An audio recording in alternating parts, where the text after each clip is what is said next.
I mean, I think if I know my math, if I do my history right, I think Cortex started in like 2002. Yeah, Right? Yeah, so we're a little over a decade into this, 12, 13, almost 15 years into it. But really, the last 3 years, we've seen a lot of the traction and transformation.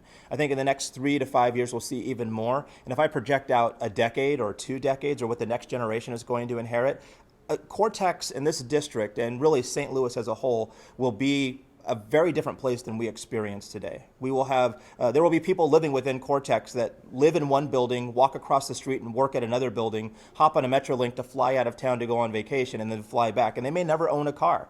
And they could still get down, because of our Metrolink, still get down and enjoy a baseball game or a hockey game, right? So I think that the millennials and those that are going to follow, it's interesting about millennials, the youngest ones are about 19 years old right now, which means we have a whole nother generation that's about to enter the workforce that we really haven't spent a lot of time talking about. And I don't think that Dennis or the leadership team at Cortex is building Cortex for millennials. They're building it for the future. And the millennials just happen to be the cohort that's most present now.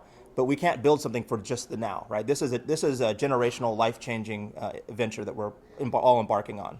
One of the things that I really appreciate about what we're doing within Cortex is that while we do still do a lot of things that drive new business ventures, businesses starting, breakthroughs in science and technology, the other thing that happens when you start looking at innovation as a process to improve the human condition is that we can now honestly started tackling some of our social ills that exist within St. Louis. Maybe the racial divide, the socioeconomic issues that fracture this community, violence. We have had all of those types of conversations at Venture Cafe.